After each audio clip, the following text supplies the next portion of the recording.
12장 23절부터 28절 다시 한번 읽겠습니다. 또 한 번 더 하라는 하나의 뜻인가 봐요. 12장 23절에서 28절 우리 함께 읽겠습니다. 슬기로운 자는 지식을 감추어도 미련한 자의 마음은 미련한 것을 전파하느니라. 부지런한 자의 손은 사람을 다스리게 되어도 게으른 자는 부림을 받느니라.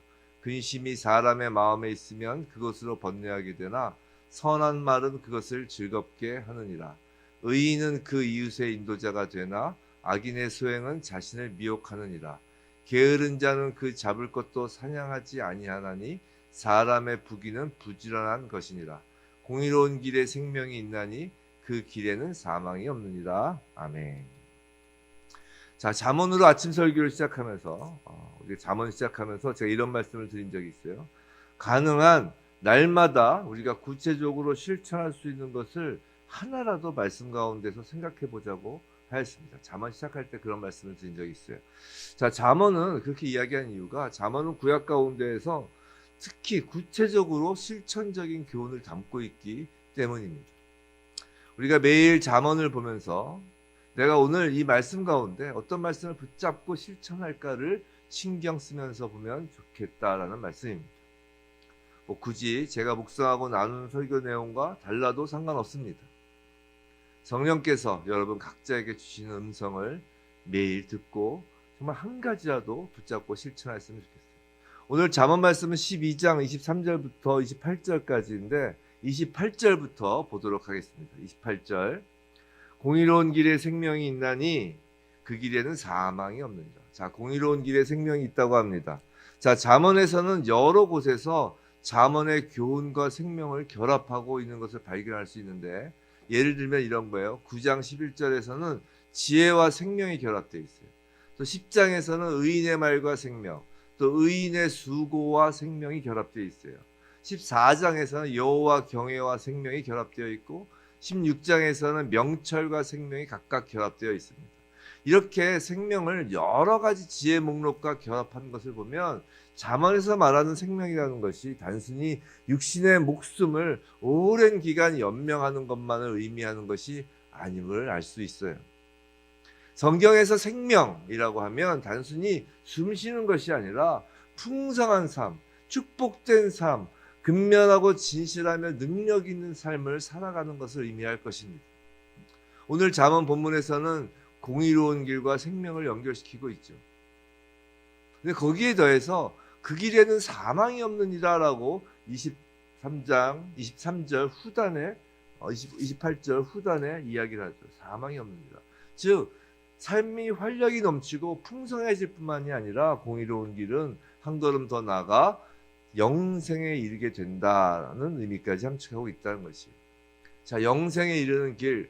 우리는 예수님의 나는 길이요 진리요 생명이라는 말씀이 떠오르게 됩니다. 풍성하고 능력 있는 삶은 물론 영생까지 포함하는 그 생명은 오직 예수로만 가능하며 예수가 곧 창조주이시며 생명의 원천이시죠. 그 예수님은 진리 곧 공의이시며 길이십니다. 그렇다면 오늘 28절은 이렇게 바꿔서 읽으면 우리가 이해하기 쉬울 것 같아요. 예수를 따르는 길에 생명이 있고 예수를 따르면 사망이 절대 있을 수 없다라고 말이죠.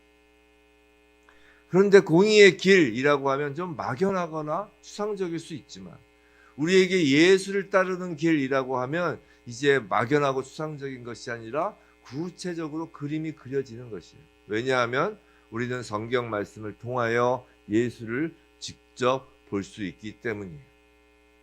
전 개인적으로 성경 중에 사복음서와 사도행전을 좋아합니다. 왜냐하면 일단 읽기가 편해요. 그죠? 예수님께서 행하신 여러 가지 일들을 이 사복음서는 정말 영화 속에 이렇게 장면처럼 정말 어린아이들 그 성경 그림 성경책처럼 이렇게 펼쳐놓을 수가 있다. 우리가 시각화를 할 수가 있어요. 아주 선명합니다. 또 사복음서에서의 예수님 말씀은 어렵지 않아요. 사실 예수님 말씀은 어렵게 하지 않으셨어요. 그런데도 불구하고 말씀 안에 풍성한 내용이 담겨 있고 무언가 예수님이 직접 말씀하신 그 말씀은 우리의 가슴을 쿵쿵 치는 그런 느낌을 주죠. 감동이 있다는 것이. 또 사도행전은 사도들이 겪었던 일들을 아주 생생하게 기록하죠. 그래서 아주 현장감이 있습니다. 그래서 전 개인적으로 사복음서와 사도행전을 좋아해요. 읽기도 편하고 여러 가지 상상력도 상상력이 떠오르고. 자, 공의의 길은 이처럼 절대 추상적인 길이 아닙니다. 예수님이 걸어가신 길이에요. 우리의 믿음의 선배인 사도들이 걸어가신 길입니다. 공의의 길은 절대 추상적인 길이 아닙니다. 자, 오늘 본문에서 그 길을 한번 잠깐 살펴볼까요? 23절 보시면 슬기로운 자는 지식을 감추어도 미련한 자의 마음은 미련한 것을 전파하느니라 라고 합니다. 이 말씀의 의미는 이런 거예요. 겸손과 교만에 관한 말씀인데, 슬기로운 자는 생각 없이 말을 꺼내는 사람이 아니라 자제하며 말을 아끼는 사람이라는 것이에요. 인내와 지혜로 어떤 불필요한 상황이나 장소에서 막 자기를 마구 드러내지 않는 것을 의미하는 것입니다. 우리는 예수님의 행적에서 곧바로 이런 모습을 볼 수 있죠. 예수님은 하나님이 하라고 하신 일만 하셨습니다. 예수님은 하나님이 말씀하라는 것만 말씀하셨어요. 무리가 아무리 예수를 쫓아다니고 정말 예수님을 정말 막 추앙하고 예수님을 정말 왕으로 세우려고 해도 예수님은 꼭 필요한 곳에서 꼭 필요한 말씀만 하셨다고요. 불필요하게 자기를 드러내지 않으셨습니다. 예수께서는 자신이 드러나려는 것이 아니라 오직 하나님 아버지만 드러내기를 원하셨기 때문이에요.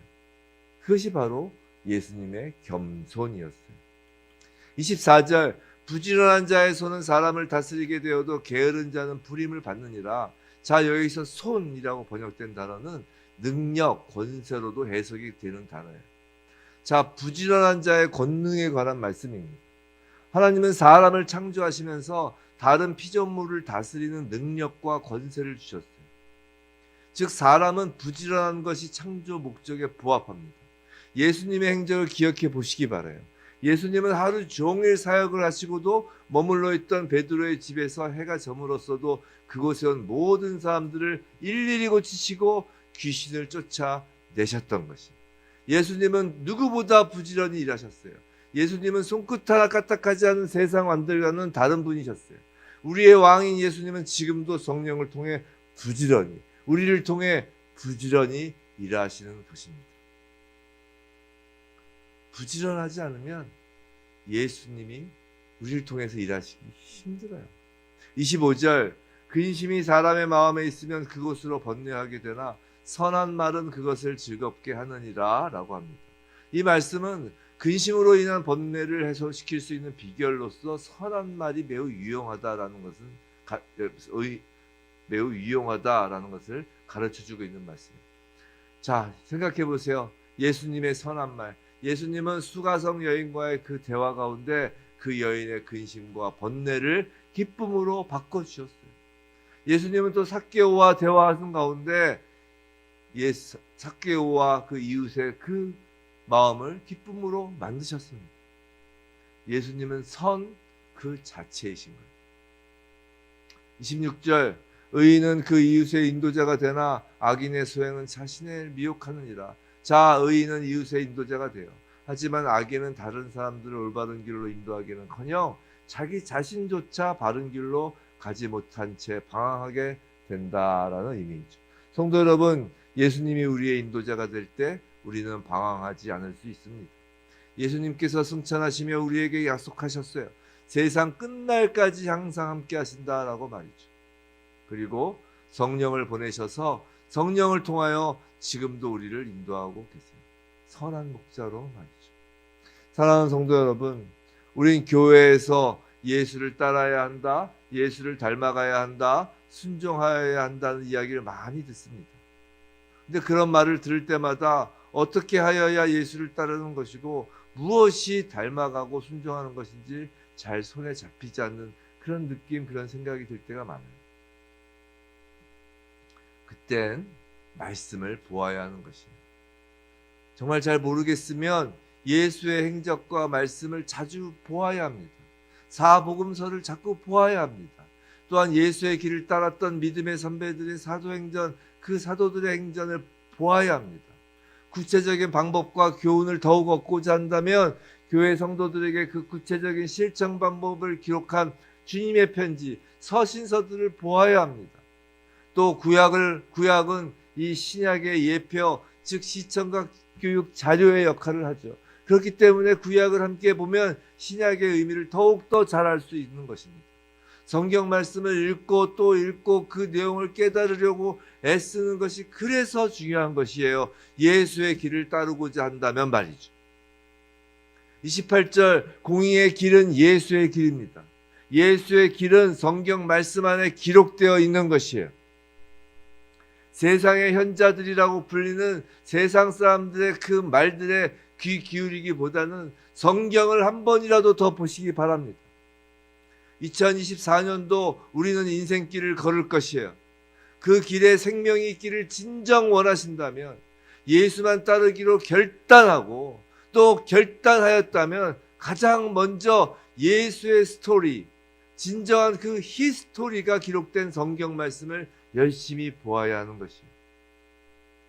성경 말씀으로 보여주시는 예수야말로 가장 정확하고 오류가 없는 예수 그리스도, 우리 주님의 모습이에요. 어떠한 환상이나 어떠한 꿈이나 어떠한 그런 신비스러운 것보다 가장 정확하게 예수 그리스도의 모습을 보여주는 것이 신구약 성경 66권 이 말씀이라고. 어찌 예수를 따른다 하면서, 예수를 닮겠다 하면서 이 성경 말씀 안에 담긴 예수의 모습을 보지 않고 환상 속의 예수만을 우리가 그리며 따를 수 있단 말이에요. 어제 말씀 가운데 예수를 생각하고 예수를 떠올리자고 했던 것을 기억하시나요? 그 건널목 건너는 신호등을 비유했잖아요. 우리가 말을 내뱉기 전에 그 말이 정말 그 건널목을 건너도 되는 것처럼 돼야 되는지 그 신호등을 봐야 되는데, 그 신호등이 바로 예수 그리스도라고. 그 예수를 보고 예수를 생각하고 떠올리고 말을 하자고 했던, 어저께 말씀드렸습니다. 그런데 그 예수를 생각하고 예수를 떠올리는, 그 우리가 생각하고 우리에게 떠올리는 그 예수의 모습은 내가 원하고 바라는 예수의 모습이어서는 안 된다는 것이에요. 내가 바라는 하나님의 모습이어서는 안 된다는 것이에요. 하나님이 있고 우리가 있고 주님이 계시고 우리가 있는 것이지, 우리가 원해서 하나님이 계신 것이 아니라고. 이건 우상이에요. 성도 여러분, 우리는 하나님을 우상으로 만들어 버린다고요. 내가 원하는 모습으로 만드는 하나님을. 하나님이 우리를 만드셨기 때문에, 하나님은 너무도 크시기 때문에 우리의 생각, 우리의 상상력, 우리의 원하는 것으로 다 담을 수 없단 말이에요. 담아서도 안 되는 것이고, 오직 하나님께서 우리에게 보여주신 것, 계시하신 것을 통하여서만 하나님을 정확히 알 수 있다고요. 그게 뭐예요? 바로 성경 말씀인 거예요. 하나님의 말씀인 성경에 명확하게 기록된 예수의 모습이 우리가 생각하고 떠올리고 기억하는 예수의 모습이어야 하는 것입니다. 하나님께서 성경 말씀으로 우리에게 보여주신 예수 그리스도를 따르는 것, 그 예수 그리스도를 따르려고 하는 것, 그것이 바로 이 땅에서 우리가 살아가는 부활의 능력인 것입니다. 사랑하는 성도 여러분, 부디 2024년도 성경 말씀을 통하여 계시된 예수 그리스도의 길만 따르면서 이 땅에서부터 영원한 생명, 영생을 누리는 그 부활의 능력이 우리 모두의 것이길 주님의 이름으로 축원합니다.